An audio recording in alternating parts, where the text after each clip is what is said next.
நாளை கியாமத்துடைய நாளில் அல்லாஹ் 3 நபரை ஏறிட்டு பார்க்க மாட்டான். அதுல ஒன்று யாரு? பெருமைக்காக ஆடை அணிபவர்கள். விலை உயர்ந்த ஆடை அணிவது மார்க்கத்தில் தடை அல்ல. விலை குறைந்த ஆடையை கூட மற்றவர்கள் பார்க்க வேண்டும் என்பதற்காக வேண்டி அணிவது அது குற்றம். அதாவது நாம் வாங்கக்கூடிய ஆடை மற்றவர்கள் திரும்பி பார்க்க வேண்டும் என்ற நோக்கத்தில் அமையுமே ஆனால் அது என்னையாக மாறிடும்? வீண் விரயமாக மாறிடும். நல்ல ஆடை அணிவதென்பதோ விலை உயர்ந்த ஆடை அணிவதென்பதோ இஸ்லாத்துல எந்த தடையும் கிடையாது. முன் சஃபுல 2வது சஃபுல நிற்கக்கூடியவர்கள் எல்லாம் ப்ரௌட் ஆஃப் சம்திங் என்று அவர்களுடைய கெதரிங், அவர்களுடைய ஸ்கூல், அவர்களுடைய பெச்மெட்டை ஞாபகப்படுத்தக்கூடிய விடயங்களை பின்னுக்கு எழுதியிருக்கிறார்கள். அதுக்கு பின்னால 2 தொழக்கூடியவர்கள் அல்ஹம்து சூரா ஓதுறதுக்கு பதிலாக இவர்களுடைய டி-ஷர்ட்ல எழுதப்பட்டிருக்கிறது தான் வாசிப்பார். நான் ஆரம்பத்திலே சொன்னேன், இப்படியான ஒரு டி-ஷர்ட்டை நீங்க ஒரு இன்டர்வியூக்கு போட்டு போவீங்களா?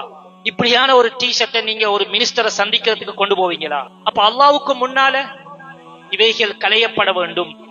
ஆகவே அலங்காரமற்ற ஒரு சாதாரணமான அல்லாஹ்வுடைய ஒரு அடிமை என்று தன்னை வெளிப்படுத்தக்கூடிய ஆடைகள் இருக்க வேண்டும்.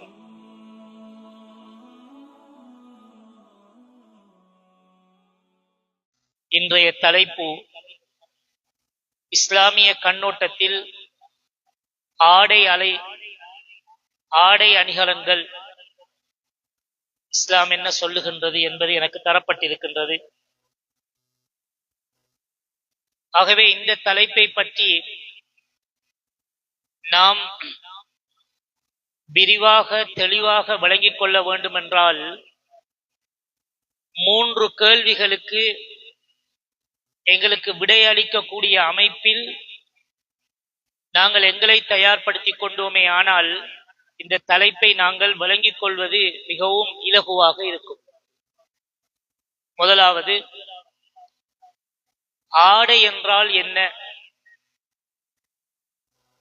2வது, ஆடை ஏன் அணிய வேண்டும்? ஆடை ஏன் அணிய வேண்டும்? 3வது, இஸ்லாமிய கண்ணோட்டத்தில் ஆடை அணிகலன்களினுடைய சட்டதிட்டங்கள் என்ன? இந்த 3 விடயங்களும் எங்களுக்கு ஒரு அளவுக்கு தெரியும் என்றால் நாம் இந்த பாடத்தை கொண்டு போகலாம். அன்புக்குரியவர்களே,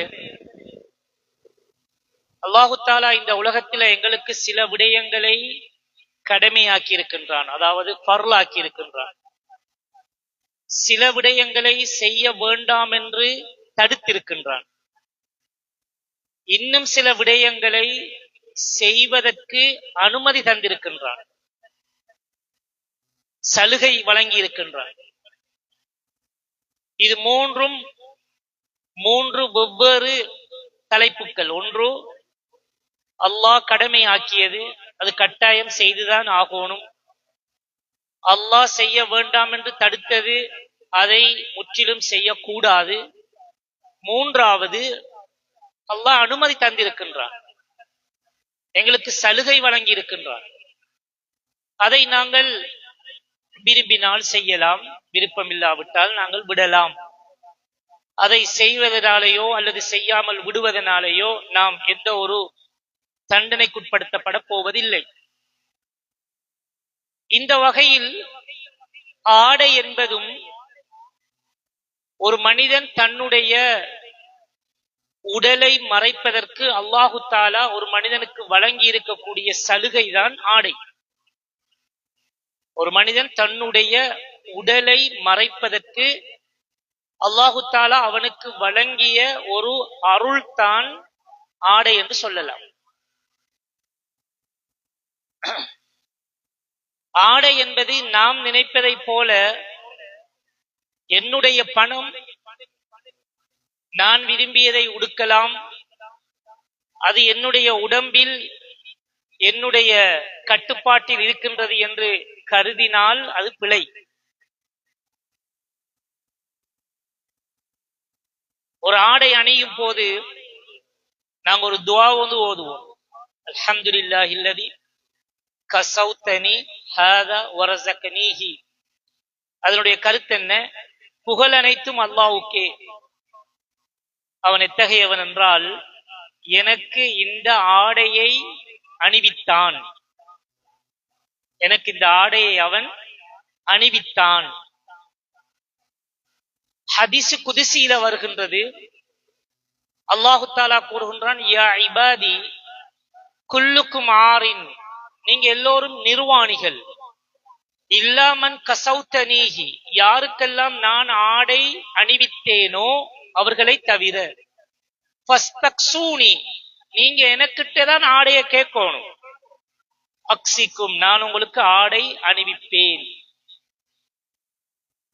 ஆகவே ஆடையை தருவதும் அல்லாஹ். அதை உடம்பில் நாம் என்ன போட்டுக்கிருக்கிறோமே, இப்ப என்னுடைய இந்த உடுப்பை என்னுடைய 2 தோல் புயங்களும் தாங்கிக் கொண்டிருக்கின்றது என்று நாம் நினைக்கலாம். அப்படி அல்ல. ரசூலுல்லாஹி ஸல்லல்லாஹு அலைஹி வஸல்லம் இடத்துல ஒரு பெண்மணி வந்து சொன்னார்கள், யா ரசூலல்லாஹ், எனக்கு ஒரு நோய் இருக்கின்றது, அதுக்காக துஆ செய்யுங்கள். ஸல்லல்லாஹு அலைஹி வஸல்லம் கேட்டாங்க, என்ன நோய்? சொன்னார்கள், என்னுடைய உடம்புல, அதாவது எனக்கு அந்த நோய் வந்து விட்டால் என்னை அறியாமலேயே என்னுடைய ஆடைகளை நானே கழட்டி விடுவேன், என்னை அறியாமலேயே நானே அந்த ஆடைகளை கழட்டி விடுவேன். ஸல்லல்லாஹு அலைஹி வஸல்லம் சொன்னார்கள், நீங்க பொறுமையோட இருங்க. அப்ப அந்த பெண்மணி கேட்டாங்க, யா ரசூலுல்லாஹ், எனக்கு என்ன நோய் இருக்குதோ அந்த நோயில நான் பொறுமையாக இருக்கிறேன், ஆனால் எனக்கு அந்த நோய் வந்தா என்னுடைய உடம்பை விட்டும் என்னுடைய ஆடை கலட்டப்படுவதை விட்டும் அல்லாஹ் கிட்ட பாதுகாப்பு கேளுங்கள். அதனுடைய கருத்து என்ன? ஆடை அணிவது நம்முடைய கெட்டித்தனம் அல்ல. ஏன் அல்லாஹ் நமக்கு அந்த நோயை தந்தான் என்றால், அல்லாஹு தஆலா நமக்கு அந்த நோயை தந்தான் என்றால், நம்முடைய உடம்புல ஆடை இருக்கின்றது என்ற உணர்வை இல்லாமல் ஆக்கினான் என்றால் ஒன்றுமே செய்ய முடியாது, ஒன்றுமே செய்ய முடியாது. ஆகவே ஆடை என்பது ஒரு மனிதன் தன்னுடைய உடம்பை மறைப்பதற்கு அல்லாஹு தஆலா அவனுக்கு வழங்கி இருக்கக்கூடிய சலுகை. ஆனா இஸ்லாமிய கண்ணோட்டத்துல அது கொஞ்சம் வேறு.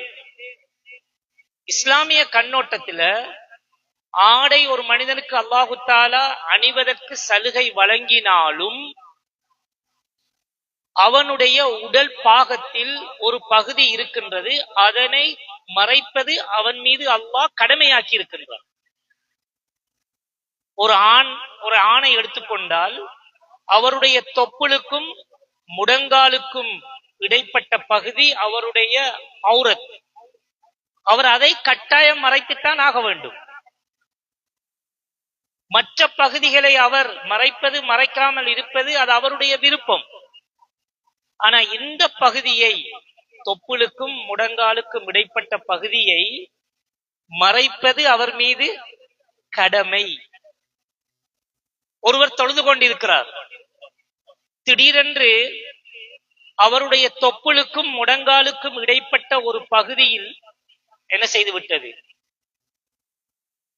அவர் உடுத்திருக்கக்கூடிய சாரணோ அல்லது வேற ஏதோ கிழிஞ்சி தெரிய ஆரம்பிக்குது. இப்ப தொழுகையினுடைய நிலைப்பாடு என்ன? தொழுகை பாத்திலாகி அவர் உடனடியாக அதை மறைக்கிறதுக்குரிய ஏற்பாடு செய்யணும். ஏன் அந்த அளவுக்கு முக்கியத்துவம்? ஒரு ஆணை பொறுத்த வரைக்கும், அதிலும் ஒரு வெக்கமுள்ள ஒரு ஆண், ஒரு ரோஷமுள்ள ஒரு ஆண், ஒரு பத்திரித்தனமான ஒரு ஆண், அவர் கட்டாயம் மறைக்க வேண்டிய பகுதி அவருடைய தொப்புளுக்கும் முடங்காலுக்கும் இடைப்பட்ட பகுதி, மறைச்சித்தான் ஆகும். ஒரு பெண்ணை பொறுத்த வரைக்கும் அவளுடைய தலை முதல் கால் வரைக்கும் மறைக்கப்பட வேண்டும். அது இந்த முகத்தை மூடணுமா இல்லையா என்கிறது இமாம்களுக்கு மத்தியில கருத்து வேறுபாடு. எவ்வாறு ஆணுக்கு அவனுடைய தொப்புளும் முடங்காலும் ஔரத்தோ, அதே போல பெண்ணுக்கு முழு உடம்பும் ஔரத்தான். இஸ்லாம் மறைக்கும்படி சொல்லி இருக்கின்றது. அல்லாஹு தஆலா ஆதம் அலைஹிஸ்ஸலாத்தை படைத்து ஆதம் அலைஹிஸ்ஸலாத்தை சொர்க்கத்துல அமரச் செய்தான். ஹவ்வா அலைஹிஸ்ஸலாத்து கூட. ஷைத்தானுக்கு ஆக விருப்பம் என்ன தெரியுமா? ஷைத்தானுக்கு ஆக விருப்பம் ஒரு மனிதனை நிர்வாணமாக ஆக்குவது. ஷைத்தானுக்கு விருப்பம் என்ன? ஒருவருடைய ஆடையை உறிஞ்செடுப்பது, நிர்வாணமாக ஆக்குவது ஷைத்தானுக்கு விருப்பம். நமக்கு தெரிஞ்ச சம்பவம் தான். சொர்க்கத்துல அல்லாஹு தஆலா ஆதம் அலைஹிஸ்ஸலாத்துக்கு விரும்பியதை சாப்பிடுங்கள், குடியுங்கள், வலா தக்ரபா ஹாதிஹி ஷஜரா, அந்த மரத்துக்கு கிட்ட நெருங்க வேண்டாம், அந்த பழத்தை மட்டும் சாப்பிட வேண்டாம் என்று அல்லாஹு தஆலா தடுத்திருந்தான். ஆனா ஷைத்தான் என்ன செய்தான்? இவர்கள் 2 பேரையும் நிர்வாணியாக ஆக்க வேண்டும் என்பதற்காக வேண்டி, இவங்க 2 பேருடைய ஆடையை கலட்டணும் என்பதற்காக வேண்டி அந்த பழத்தை சாப்பிடும்படி ஃபவஸ்வஸ லஹுமா ஷைத்தான் லியுப்திய லஹுமா மா ஊரிய அன்ஹுமா மின் ஸௌஆத்திஹிமா. ஷைத்தான் என்ன செய்தான்? அந்த பழத்தை சாப்பிடுவதற்கு ஆர்வம் ஊட்டிக்கொண்டு சந்தேகத்தை ஏற்படுத்திக் கொண்டே இருந்தார். இறுதியில ஆதம் அலைஹிஸ்ஸலாமும் அந்த பழத்தை சாப்பிட்டு விட்டார்கள். என்ன நடந்தது? அல்லாஹு தஆலா சொர்க்கத்திலிருந்து வெளியாக்கினான், பூமிக்கு அனுப்பினான். அனுப்பும் போது ஆடை இல்லாதவர்களாகத்தான் உலகத்துக்கு வந்தார்கள். இந்த பூமிக்கு வந்து அவர்கள் மரத்தினுடைய இலைகள் மூலமாக தங்களுடைய மறைக்க வேண்டிய பகுதியை மறைத்துக் கொண்டார்கள். இது தெளிவாக குர்ஆன்ல சொல்லப்பட்டிருக்கின்றது. ஷைத்தானுக்கு அதுதான் விருப்பம். ஒரு மனிதனை அவனுடைய ஆடையை உறிஞ்சி கேவலப்படுத்துவது என்பது அது ஷைத்தானுடைய வேலை. وَجَعَلْنَا الشَّيَاطِينَ أَوْلِيَاءَ لِلَّذِينَ لَا يُؤْمِنُونَ. ஈமான் கொள்ளாதவர்களுக்கு நாங்கள் ஷைத்தானை நண்பர்களாக ஆக்கியிருக்கின்றோம் என்று இந்த ஆயத்தினுடைய கடைசியில அல்லாஹ் கூறி முடிக்கின்றான். அப்படி என்றா இந்த வேலை செய்யற யாரு? இந்த வேலை செய்வது ஷைத்தான் தான், ஷைத்தானுடைய கூட்டாளிமார்கள். அன்புக்குரியவர்களே, ஆகவே இஸ்லாமிய கண்ணோட்டத்துல ஆடை என்று சொல்லுவதற்கு ஒரு வரையறை இருக்கின்றது. இஸ்லாம் ஆண்களுக்கென்று சில ஆடைகளையும் பெண்களுக்கென்று சில ஆடைகளையும் வகுத்து தந்திருக்கின்றது.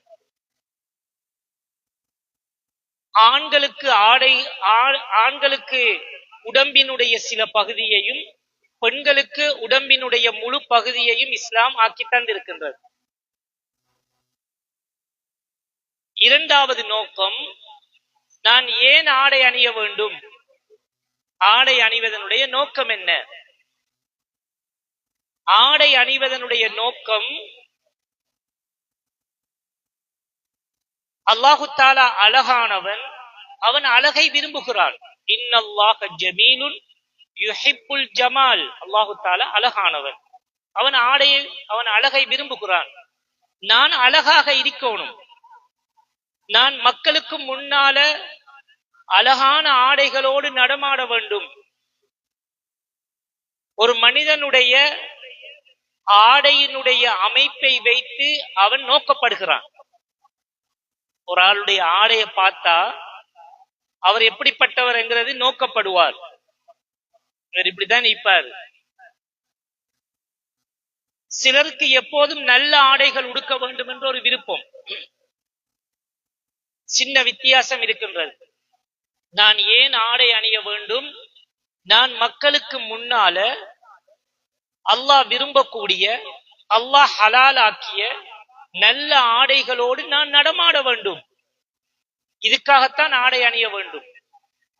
நான் மக்கள் பார்க்க வேண்டும் என்பதற்காக வேண்டி, மக்களுடைய பார்வையை என் பக்கம் திருப்ப வேண்டும் என்பதற்காக வேண்டிய ஆடை அணிந்தால் அவரை அல்லாஹு தஆலா நாளை கியாமத்துடைய நாளில் ஏறிட்டும் பார்க்க மாட்டான் என்று ஹதீஸ்ல வந்திருக்கு. சின்ன ஒரு வித்தியாசம் தான். நான் ஒரு சபைக்கு போகின்றேன், 4 பேரோட உட்கார்ந்து பேசுகின்றேன், பள்ளிவாசலுக்கு வருகின்றேன், மக்களோடு சேர்ந்து நான் தொழுகின்றேன். அப்ப என்னுடைய ஆடை சுத்தமான ஆடையாக இருக்க வேண்டும், நறுமணமுள்ள ஆடையாக இருக்க வேண்டும். கிழிந்திருந்தால் அது தைக்கப்பட்டிருக்க வேண்டும், அது அழுக்கப்பட்டிருந்தால் அது கசக்கப்பட வேண்டும்.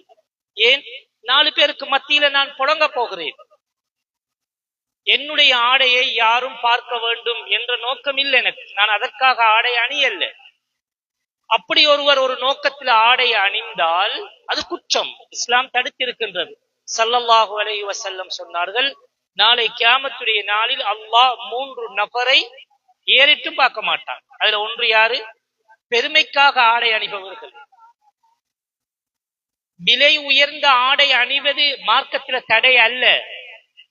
விலை குறைந்த ஆடையை கூட மற்றவர்கள் பார்க்க வேண்டும் என்பதற்காக வேண்டி அணிவது அது குற்றம்.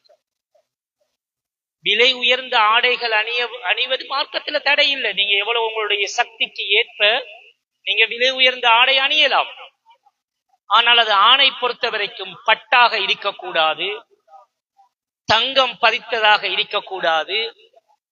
பெண்களாக இருந்தால் பரவாயில்லை, ஆண்களாக இருந்தால் பெருமைக்காக வேண்டி கரண்டை காலுக்கு கீழே அந்த ஆடை இழுபடக்கூடாது.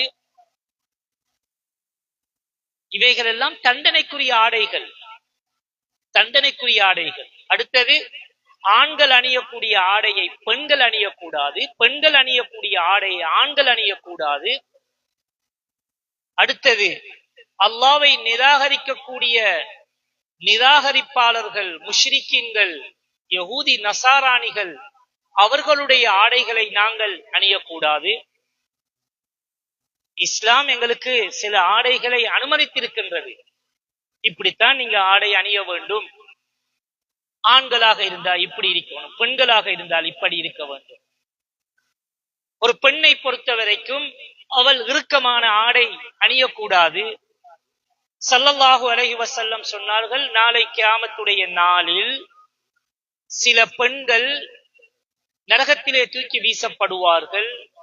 காரணம் கேட்கப்பட்ட போது அவர்கள் ஆடை அணிந்திருந்தார்கள், ஆனால் நிர்வாகிகள், நிர்வாணமாக இருந்தார்கள். அது எப்படியாது? ஆடை அணிந்துதான் இருந்தார்கள், ஆனால் நிர்வாணமாக இருந்தார்கள். ஆடை அணிவதே நிர்வாணத்தை தடுப்பதற்குத்தான் என்று இருக்கும் போது ஆடை அணிந்தும் நிர்வாணமாக இருப்பதென்பதனுடைய நோக்கம் என்ன?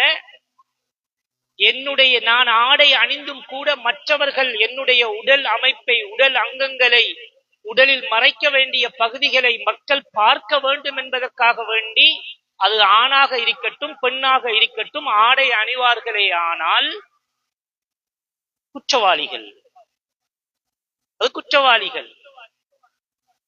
ஆடை அணியும் போது அல்லாஹ் தந்திருக்கக்கூடிய ஆடை அல்ஹம்துலில்லாஹ் அணிகிறேன், ஆனால் மற்றவர்கள் திரும்பி பார்க்க வேண்டும் என்பதற்காக வேண்டியோ, மற்றவர்கள் என் பக்கம் சாய வேண்டும் என்பதற்காக வேண்டியோ ஆடை அணிந்தால் அது நரகத்துக்கு காரணமாக அமைந்துவிடும், நரகத்துக்கு காரணமாக அமைந்துவிடும்.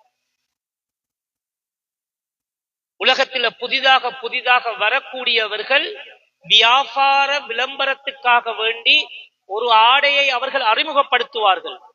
அந்த ஆடை ஒரு இஸ்லாமிய, ஒரு மூமினான, அல்லாஹ்வுடைய தூதர் ஸல்லல்லாஹு அலைஹி வஸல்லம் அவர்களுடைய ஷஃபாத்தை பெறுவதற்கு தகுதியான ஒரு ஆணோ பெண்ணோ அந்த ஆடையை அணியலாமா இல்லையா என்பதை நாம் தான் முடிவெடுக்க வேண்டும். மனிதனுக்கு அவன் ஒரு ஆடையை அணியும் போது அவன் அறியாமலேயே அவனுடைய உள்ளத்துல ஒரு பெருமை, ஒரு கர்வம் உண்டாகும். ஏன்? சில ஆடைகள் அப்படித்தான், சில ஆடைகள் அப்படித்தான். சில சிம்மாசனங்களில் உட்காரும் போது அணியப்படக்கூடிய அணிகலன்களின் மூலமாக மனிதனுடைய உள்ளத்தில அவன் அறியாமல் பெருமை உண்டாகும். அப்படியான ஆடைகளை வியாபாரிகள் அறிமுகப்படுத்துவார்கள். அந்த நேரத்தில் இந்த ஆடை எனக்கு பொருத்தமா, இந்த ஆடை என்னுடைய பிள்ளைகளுக்கு பொருத்தமா, இந்த ஆடை என்னுடைய மனைவிக்கு பொருத்தமா என்பதை வெட்கமுள்ள, மூமினான, பத்தினித்தனமான ஒவ்வொரு மனிதனும் உணர்ந்து கொண்டாங்கன்றா சரி. வெட்கம் இல்லாதவர்கள் அவர்கள் ஆடை அணிந்தால் என்ன, ஆடை அணியாவிட்டால் என்ன? உங்களுக்கு வெட்கம் இல்லை. எனக்கு வெக்கம் இல்லை என்றிருந்தால் ரசூலுல்லாஹ் ஸல்லல்லாஹு அலைஹி வஸல்லம் சொன்னார்கள், இதா லம் தஸ்தஹி ஃபஸ்னா மா ஷிர்த. உனக்கு வெக்கம் இல்லைண்டா விரும்பினத்தை செய். உனக்கு வெக்கம் இல்லைண்டா நீ விரும்பினத்தை செய். விரும்பினத்தை செய்யண்டா எப்படி மிருகங்களைப் போல பாதையில போகலாம் வரலாம். மிருகங்கள் ஆடை அணிகிறது இல்லையே, அது எல்லாத்தையும் மற்றவர்கள் பார்க்கக்கூடிய அளவுக்கு அது நடந்து தெரியும். மனிதன் அப்படி நடக்க முடியாது. ஒரு ஆணோ பெண்ணோ பாதையில் போகும் போது 4 கண்கள் 40 கண்கள் பார்க்கத்தான் செய்யும். அந்த பார்க்கக்கூடிய கண்களை பாவத்துக்குள்ளாக்குவது என்னுடைய ஆடையிலும் என்னுடைய நடத்தையிலும் இருக்குமே, ஆனால் அவன் பாவம் செய்வதற்கு நானும் ஒரு காரணியாக அமைந்து விடுவேன். பாவம் செய்வதற்கு நானும் ஒரு காரணியாக அமைந்து விடுவேன். ஏன் பாவத்தின் பக்கம் தூண்டுகிறோம், பாவத்தின் பக்கம் தூண்டுகிறோம். அடுத்தது ஆடை அணிவது அல்லாஹ்வுக்காக. ரசூலுல்லாஹி ஸல்லல்லாஹு அலைஹி வஸல்லம் சொன்னார்கள், எப்படி பெருநாளுடைய தினங்கள்ல ஜும்மாவுடைய நாளையில உங்கள்கிட்ட இருக்கக்கூடிய ஆடைகளில அழகான வெண்மையான ஆடைகளை அணியும்படி இஸ்லாம் நமக்கு சொல்லி இருக்கின்றது. அழகான ஆடைகள், புத்தாடைகள், வெண்மையான ஆடைகள். ஏன் அல்லாஹு தஆலா அதை பார்த்து சந்தோஷப்படுகின்றான். அடியார்கள் அல்லாஹ்வுடைய வீட்டுக்கு வரும்போது அழகாக வருவதை அல்லாஹு தஆலா சந்தோஷப்படுகின்றான். நாம் ஒரு சாதாரணமான ஒரு மனிதனுக்கு முன்னால நிற்கும் போது நம்மை அழகுபடுத்தக்கூடிய அமைப்பும், அல்லாஹ்வுக்கு முன்னால நிற்கும் போது நம்மை அலங்கோலப்படுத்தக்கூடிய அமைப்பும் வித்தியாசம். சொல்லுவோமே, நான் ஒரு இன்டர்வியூக்கு போறேன். எங்க போறேன்? ஒரு இன்டர்வியூக்கு போறேன். எப்படி போவேன்? டிஷர்ட்டோட போவேனா? இல்ல. நான் ஒரு இன்டர்வியூக்கு போறேன் என்று சொன்னால் நான் கோட் போட்டு, ஷூ போட்டு, அந்த ஷூவுக்குரிய மெச்சான சாக்ஸ் போட்டு, டை கட்டி, அப்படியா இல்லையா? என்னுடைய முடி ஸ்டைல், அடுத்தது நான் பேனை குத்திருக்கக்கூடிய ஸ்டைல், இத்தனையும் ஒரு 2-3 மினிட்ஸ்க்கு ஒரு இன்டர்வியூ நான் ஃபேஸ் பண்ண போறேன். எனக்கு இன்டர்வியூ எடுக்கக்கூடியது யாரு? அவர் ஒரு முஸ்லீமாக இருக்கலாம், இல்லாட்டி ஒரு நான் முஸ்லீமாக இருக்கலாம். நான் ஒரு கல்யாண வீட்டுக்கு போறேன். எப்படி போவேன்? ஒரு கொஞ்சம் இருக்கிற உடுப்புக்குள்ள நல்ல உடுப்பை உடுத்திக்கிட்டு போவேன். சரி, ஒரு மினிஸ்டரா இல்லாட்டி ஒரு முக்கியமான ஜனாதிபதியை சந்திக்கக்கூடிய, என்ன நடக்குது? உடுப்பு மாறுது, எங்களுடைய தோற்றம் மாறுது. இதே நேரத்துல அல்லாஹ்வுக்கு முன்னால நின்று அல்ஹம்துலில்லாஹி ரப்பில் ஆலமீன் என்று தக்பீர் கட்டி 4 ரக்காத்துகள், அதே போல 17 ரக்காத்துகள் ஐவேளை தொழுகையில் தொழுவதற்கு நாம் தேர்ந்தெடுத்த உடுப்புகள் எப்படி இருக்கு? எப்படி உடுப்பு? நம்ம வீட்டுல நமக்கிட்ட ஆகவும் ஒரு, அதாவது சில நேரம் அந்த உடுப்பை உடுத்துக்கிட்டு ரோட்டுக்கு என்ன செய்ய இயலாது, ரோட்டுக்கு வர இயலாது. அந்த உடுப்பை உடுத்துக்கிட்டு ரோட்டுக்கு வர இயலாது, ரோட்டுக்கு யாரும் வர மாட்டாங்க. அப்படியான உடுப்பை தொழுகைக்கென்று அமைத்து வைத்திருக்கிறோம். அதை கேட்டால் என்ன சொல்லுவார்கள்? அல்லாஹு தஆலா வெளித்தோட்டத்தை பார்ப்பதில்லை, உள்ளத்தை தான் பார்க்கிறான் என்று சொல்லுவோம். அல்லாஹு தஆலா வெளித்தோட்டத்தை பார்ப்பதில்லை என்பது உண்மைதான். ஆனால் உன்னுடைய பார்வையில ஒரு சாதாரண ஒரு நொன் முஸ்லிமுடைய இன்டர்வியூல நீ உன்னை அலங்கரிப்பதை விட அல்லாஹு தஆலாவுக்கு முன்னால நிற்கும் போது ஒரு கண்ணியம் இல்லாமல் இருக்கின்றது. அல்லாஹு தஆலாவுக்கு, அல்லாஹ்வுக்காக வேண்டிய ஆடை அணியல்ல. ஆடையில வீண்விரயம் இருக்கக்கூடாது. வீண்விரயம் அது ஷைத்தானுடைய கூட்டாளிமார்கள். வீண்விரயம் செய்யறது இருக்குதே, வீண்விரயம் என்பது உணவுல மட்டுமல்ல, ஒரு மனிதனுக்கு தேவையான அளவுக்கு அப்பாற்பட்ட எல்லாமே வீண்விரயம் தான். ஒரு சஹாபி கேட்டாங்க, யா ரசூலல்லாஹ், நான் நல்ல ஆடை உடுக்க விரும்புறேன், நல்ல பாதணி அணிய விரும்புறேன், இதுவும் வீண்விரயமா? இல்ல இல்ல, இது வீண்விரயம் அல்ல. நீங்க நல்ல ஆடை உடுங்கோ, நல்ல ஸ்லீப்பர் போடுங்கோ, நல்ல ஷூ போடுங்க, நல்ல சொக்ஸ் போடுங்கோ, இதுல எந்த பிரச்சனையும் அல்ல. ஆனால் வீண் விரயம் இருக்கக்கூடாது. வீண் விரயம் எப்ப தெரியுமா வரும்? வீண் விரயம் ஒரே ஒரு கட்டத்துல வரும். அதாவது நாம் வாங்கக்கூடிய ஆடை மற்றவர்கள் திரும்பி பார்க்க வேண்டும் என்ற நோக்கத்தில் அமையுமே ஆனால் அது என்னையாக மாறிடும்? வீண் விரயமாக மாறிடும். அல்லாஹு தாலா பார்த்து சந்தோஷப்பட வேண்டும் என்று விரும்பினால் அது வீண் விரயம் அல்ல. அது எவ்வளவு உயர்ந்த விலைக்கு வாங்கினாலும் ஒன்றுமில்லை.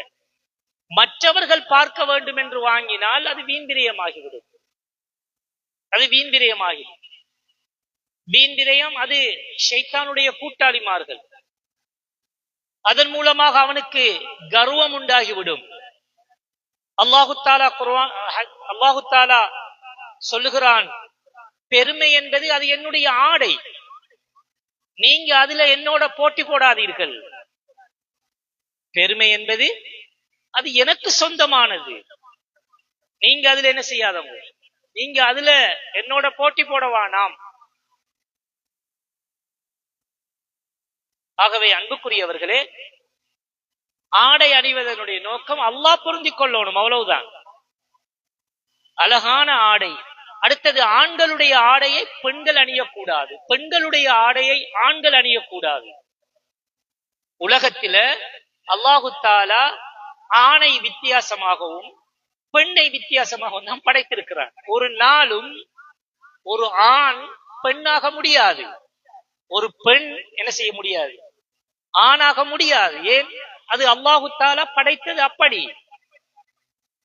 ஆகவே ஆண்கள் இப்படித்தான் அணிய வேண்டும் என்று இஸ்லாம் சொல்லுகின்றது, பெண்கள் இப்படித்தான் அணிய வேண்டும் என்று இஸ்லாம் நமக்கு காட்டி தந்திருக்கின்றது. உலக வியாபாரிகள் என்ன செய்வார்கள்? ஆண்களுடைய ஆடையை பெண்களுக்கும் பெண்களுடைய ஆடையை ஆண்களுக்கும் இன்று மாற்றிவிட்டார்கள். இன்று அதிகமான பெண்கள் அணியக்கூடிய ஆடைகள் ஆண்களுக்கு ஒத்த ஆடைகள் தான். ஆனா ஒரு நாளும் ஆம்பளைகள் என்ன செய்ய மாட்டாங்க, புடவையை உடுப்பாங்களா? ஒரு நாளும் ஆம்பளை புடவையை உடுக்க மாட்டான். ஒரு நாளும் ஆம்பளை பெண் உடுக்கக்கூடிய வேறு ஆடைகளை உடுக்க மாட்டான். அவர் ஆம்பளையாக இருந்தால், அவரும் பொம்பளையாக இருந்தால் அவர் உடுக்கிறதுல எந்த பிரச்சனையும் இல்லை. அவரும் பொம்பளையாக இருந்தால் அவர் உடுக்கிறதுல எந்த பிரச்சனையும் இல்லை. ஒரு ஆண் சிங்கம் அவர் ஒரு நாளும் ஒரு பெண்ணுடைய ஆடையை உடுக்க மாட்டார். ஆனால் இன்று பெண்கள் அவர்களுடைய உடுப்புகள் எல்லாமே ஆண்களுடைய உடுப்புக்கு தோதுவாக அமைந்து விட்டது. அவர்களுடைய உடுப்புகள் அனைத்தும் அல்லாவை ஏற்றுக்கொள்ளாத, அல்லாவை நிராகரிக்கக்கூடிய, அல்லாஹு தாலாவை புறக்கணிக்கக்கூடியவர்களுக்கு ஒப்பாக ஆடைகள் அணிந்து ஆடைகள் மாறிவிட்டன. ஸல்லல்லாஹு அலைஹி வஸல்லம் சொன்னார்கள், மன் தஷப்பஹ பிகௌமின் ஃபஹுவ ஹுஷ்ர மாஹும். யார் யாருக்கு ஒப்பாகுவார்களோ அவர்களோட நாளை எழுப்பாட்டப்படுவார்கள்.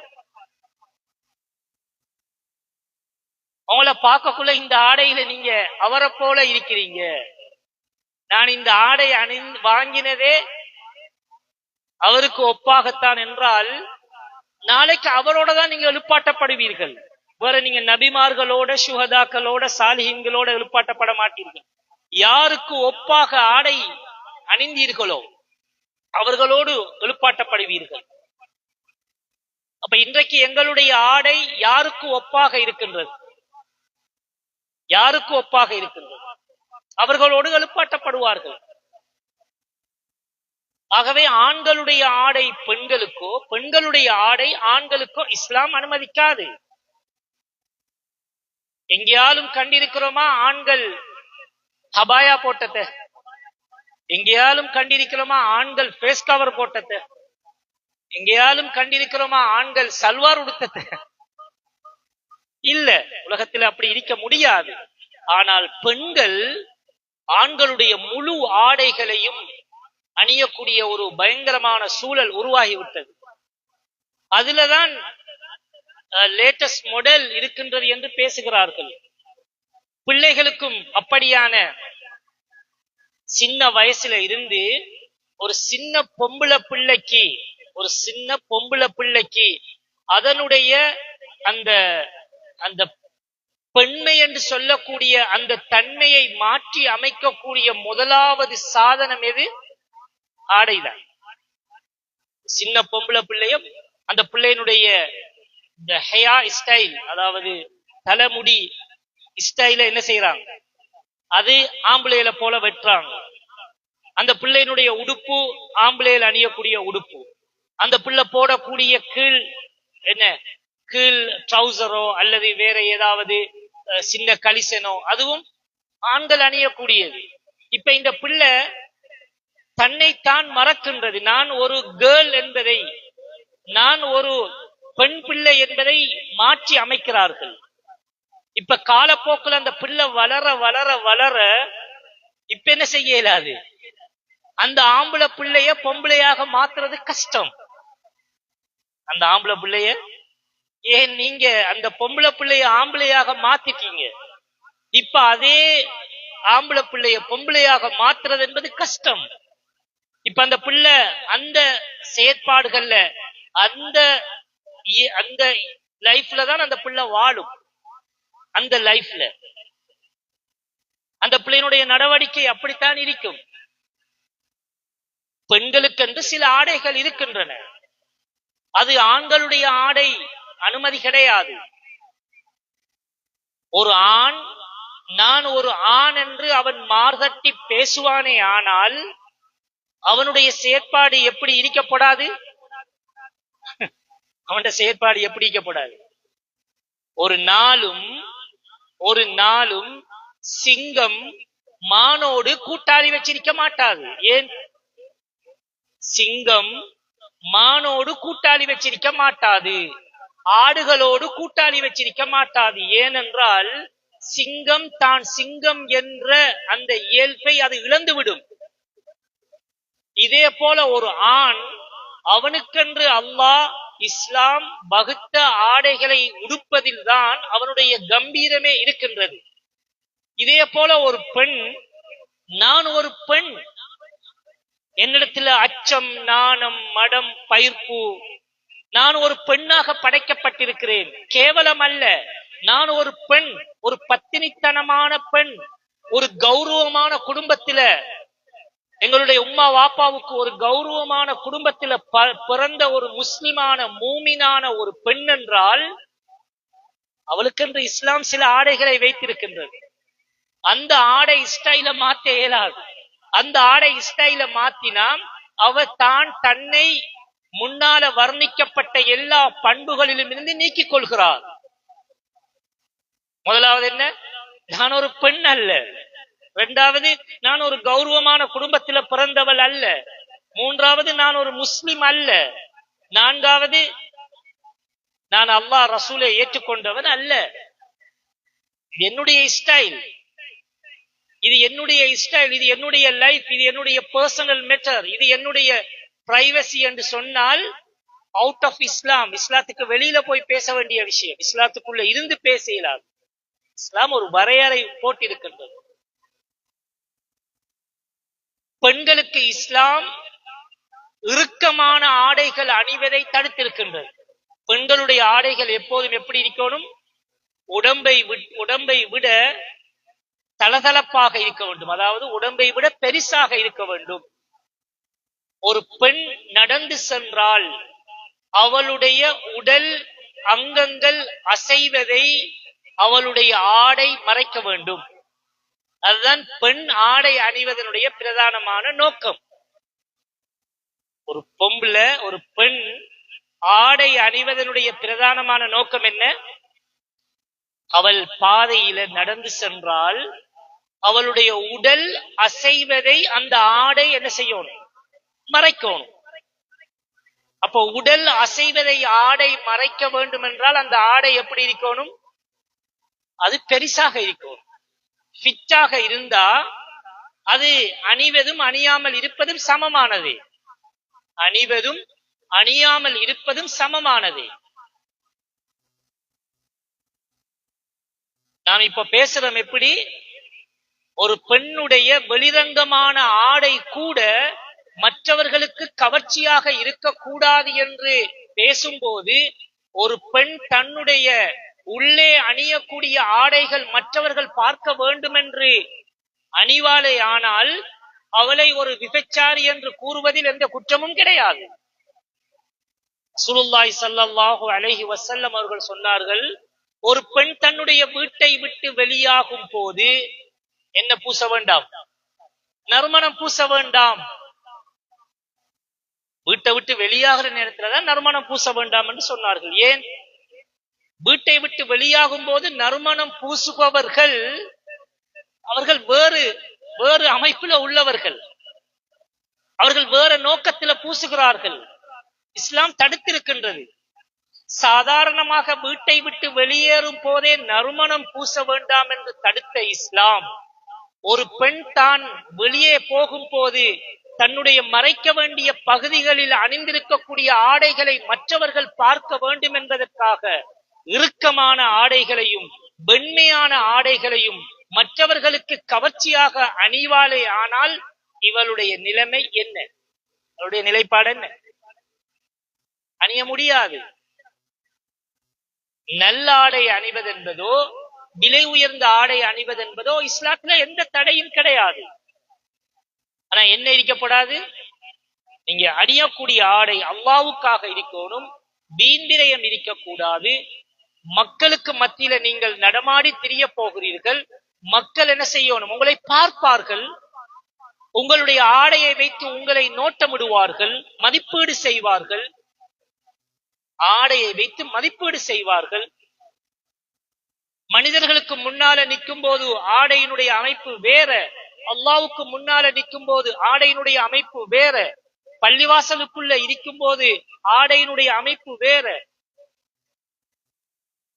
பள்ளிவாசலுக்குள்ள இருக்கும் போது ஆடை அமைப்பு வேற. ஆகவே இஸ்லாமிய ஆடைகளை நாங்கள் தெரிவு செய்ய வேண்டும். வெட்கமுள்ளவர்கள் அவர்கள் இதனை எடுத்து வழிபடுவார்கள். நாங்க ஒரு காலத்துல பார்த்திருக்கிறோம், நம்முடைய உம்மாமார் அதுக்கு மேல என்ன, அவங்க ரோட்டால நடந்து போவாங்க. முன்னால ஒரு ஆம்புல வாரார் என்று சொன்னால் எத்தனையோ உம்மாமார் அப்படியே சைட்டாய் ஒதுங்கி வேலியில உளுந்த கம்பியில உளுந்த உம்மாமாரும் இருக்காங்க. ஒரு ஆம்புல மோட்டார் சைக்கிள்ல வாராருண்டா, ஒரு ஆம்புல வாரார், அந்த வெக்கம் உள்ள நம்முடைய உம்மாமார் எல்லாரும் ஒதுங்கி வேலியில உளுந்தாக்கள், கம்பி வேலியில உளுந்தாக்கள் மிச்சம் பேர் இருக்காங்க. புடவை சில நேரம் கம்பியில கொழுகிடும். ஏன்? அந்த வெட்க சுபாவம் இருந்தது அவர்களிடத்துல.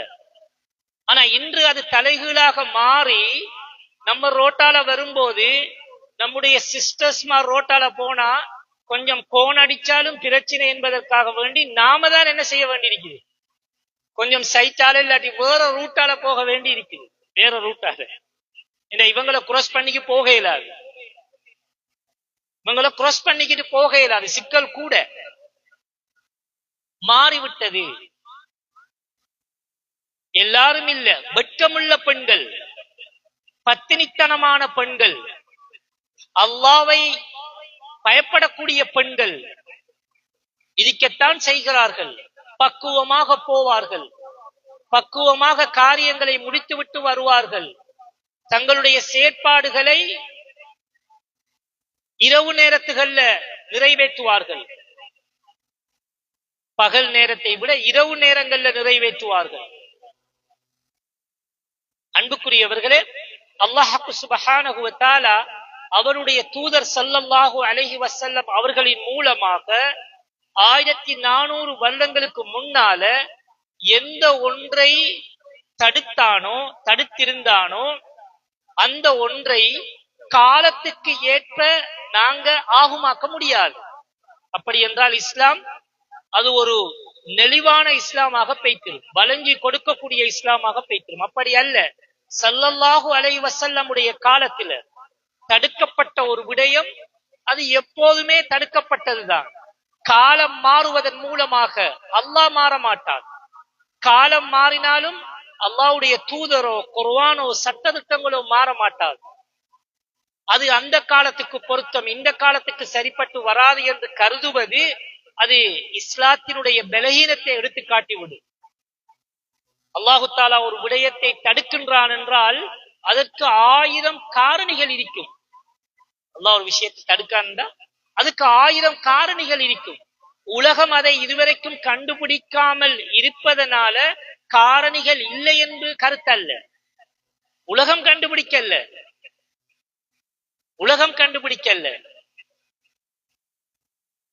ஒரு நபியுடைய காலத்துல ஒரு கூட்டம் அவர்கள் நடந்து செல்லும் போது அவர்களுடைய ஆடைகள் இழுபட்டு கொண்டே போனது. பெருமையின் காரணமாக ஆண்கள் ஆடை படோபடமாக இருக்கக்கூடாது.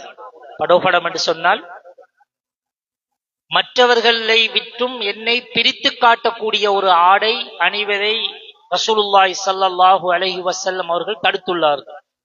ஹதீஸ்ல வந்திருக்கின்றது, எவர் பகட்டிக்காக வேண்டி இவ்வுலகில் ஆடை அணிவார்களோ நாளை மறுமை நாளில் அல்லாஹு தாலா அவருக்கு நரகத்தாலான நெருப்பினாலான ஆடையை அணிவிப்பான் என்று வந்திருக்கின்றது.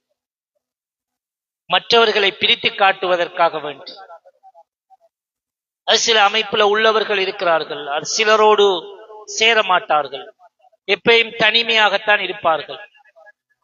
எங்களுடைய அமைப்பு வேற, எங்களுடைய ஸ்டைல் வேற, எங்களுடைய பாலிசி வேற, இப்படியாக ஆடை அணியக்கூடியவர்கள். ஆகவே இப்படியான இஸ்லாம் தடுத்திருக்கக்கூடிய விடயங்களை முற்றுமுழுதாக தவிர்ந்து இஸ்லாம் அனுமதித்த ஆடைகள், ஆண்களுக்கு பெண்களுக்கென்று வகுத்த ஆடைகள், இது சம்பந்தமாக 7 தலைப்புகளில் நாம் இன்று பேசினோம். முதலாவதாக சுருக்கமாக ஒரு ஆடை அணியும் போது அல்லாஹ்வுக்காக வேண்டி நாங்கள் ஆடை அணிய வேண்டும்.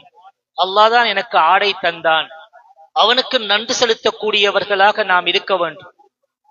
மற்றவர்கள் பார்க்க வேண்டும் என்பதற்காக வேண்டி ஆடை அணியாமல் மற்றவர்கள் பார்ப்பார்கள் என்பதற்காக வேண்டி நாங்கள் ஆடை அணிய வேண்டும். முதலாவது விடயம். இரண்டாவது, பெண்களை பொறுத்த வரைக்கும் அவர்களுடைய ஆடை விசாலமானதாக இருக்க வேண்டும், இறுக்கமாக இருக்கக்கூடாது.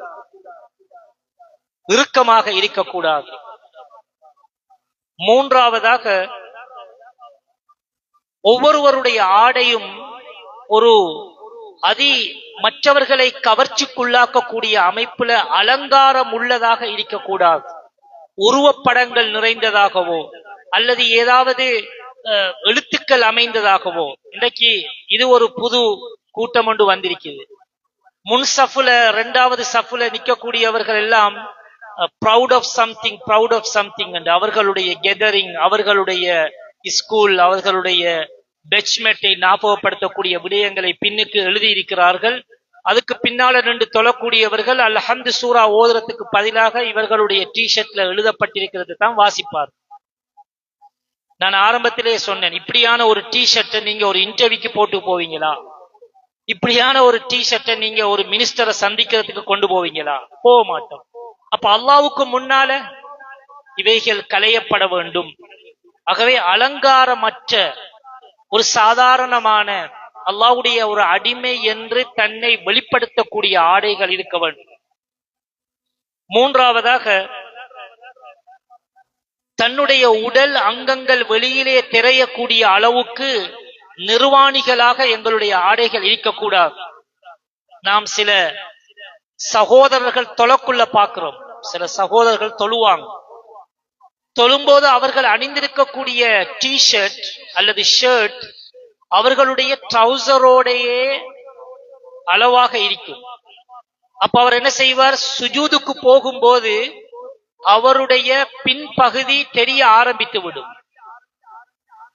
ஒரு ஆணுடைய ஔரத் என்பது தொப்புளுக்கும் முடங்காலுக்கும் இடைப்பட்ட பகுதி என்பது முன்னுக்கும் மட்டுமல்ல, பின்னுக்கும் சேர்த்து. முன்னுக்கு மட்டுமல்ல. அப்ப தொப்புளுக்கு நேர பின்பகுதி ஒரு ஆளுக்கு தெரியும் என்றிருந்தால் அவருடைய தொழுகை பாத்தில் ஆகிடும். பல பிள்ளைகளை நாங்க பார்க்கிறோம், சுஜூதுக்கு போவாங்க, பின்னுக்கு அப்படியே தெரியும்.